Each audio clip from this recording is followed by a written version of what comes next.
So here we go. In the first video, I've showed you how to add all your alt text.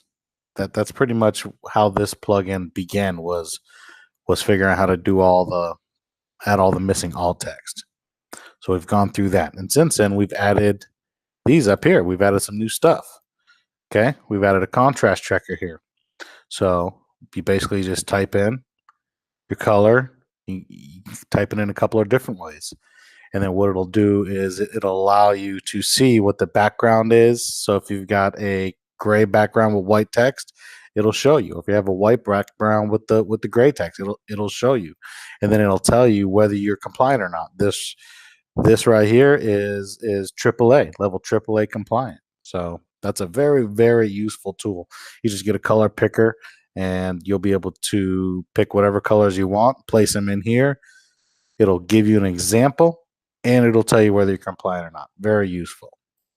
Okay, we also added an ADA checklist. This came straight from the WCAG WCAG guidelines 2.1. We went through it line by line and we just tried to simplify it. We tried to explain it in simpler terms. So you've got that aspect of this. And you've also got the fact that you can keep track of where you're compliant. More importantly, you're keeping track of where you're not compliant. So we got alt text, if we're all compliant there. If you've got closed captions and audio descriptions, you're compliant there. You'll save it, come back at another time. Or if you have, if you have a Trello or some sort of checklist that you've got your team working on one by one, they can come in and just check them off. So compliant there. Okay, I did this one. And then we're going to go ahead and save changes. So everybody knows, everybody's on the same page. And this really helps in the sense of making a clear picture for you and your team of what you're doing well and what you need to work on. So that's very useful. So speaking of working on, we've also added this amazing tool from the Khan University. It's an accessibility testing tool. So you just, comes standard like this. You turn it on, hit save changes, and then basically you just go to a front end of your site and it adds this little piece of CSS down here. You click it and a menu pops up, and this is your testing tool, and this is amazing. Okay, you just go right down the list. You do headings. It shows you where all your headings are. And then if you come over here to the right side and you highlight this, that shows you see when I'm hovering over it, it's highlighting the box to the left. That's telling me that's where the problem is. And if you click it, it tells you this is an H4. It's out of place. So if you come down to the next one, I'm not really sure where that is. Oh, there it is right there. Look at that. That's an H. They're all H4s. And it shouldn't be like that. Okay, so then you have contrast checker.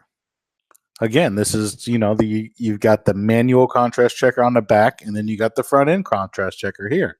And this tells me the very first one is telling me it's this up here. It's my numbers.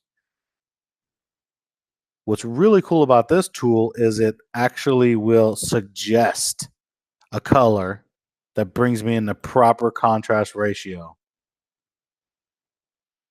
and allow you to preview it. I don't think that's that one. Then you got link text. This will tell you whether link text are unclear or not. Now again, this is just like any other tool. It's got its false positives and it's, I won't say false negatives, but it won't show you everything. So it comes up here, link text. It's not even a link here. These here need something. That's our Facebook links and stuff. So it'll come through and do your labels, do your image alt tag. It'll tell you these two images here do not have alt tags, but it's labeled decorative. So I guess they don't need an alt tag. So there you go. Okay, it also point out landmarks. Now it's pointing out also this menu here. Obviously, you wouldn't need to worry about that. And a really cool thing that they do now is a screen reader checker. This allows you to scroll over stuff and tells you what the screen reader would read over here in the box. just from knowing, I know these don't have a title attribute, so there's no text for this, so I need to add that for these videos. We come down here and you see this text, everything is included, so that's really good. So that's good there. So this is an awesome tool, and it's completely free. So, and then we added another tab up here, resources. This is just some general resources that'll help you. You got your WCAG 2.1 guidelines, your actual guidelines from the W3C. You got an accessibility statement generator. This is amazing. This is also from the W3C. This allows you to just answer a few questions, and it gives you a PDF, and then you can take that PDF and add it to your footer or wherever you want on your site, and now that's your accessibility statement. And this helps an end user who's having a difficulty with your site.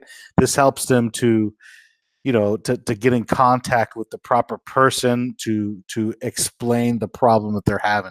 So, and it gives you an opportunity to correct it, so before it goes any further, that's key. Another great tool out there, completely free. We have nothing to do with this plugin, UserWay plugin. This one here is pretty awesome.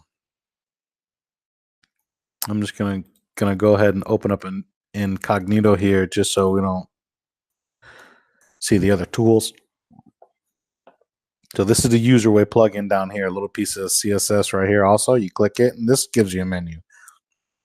This allows you to do things like make your cursor bigger. I mean, you can even go so big to where you see the line right there.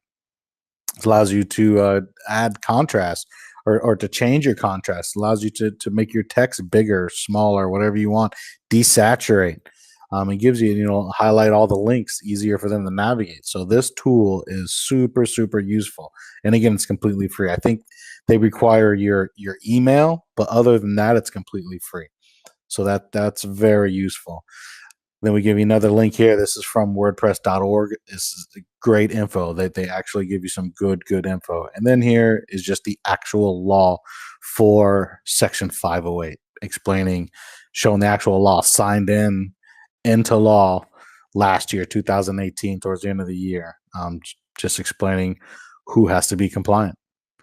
So that's pretty much it, guys. I appreciate it. Just remember, it's up to us. WordPress runs over a third of the internet. It's not up to Matt Mullenweg or to anybody else or WordPress to make the internet accessible. It's up to us, the ones who do it. So remember, one site at a time. We can do it. I appreciate you. Have a good one.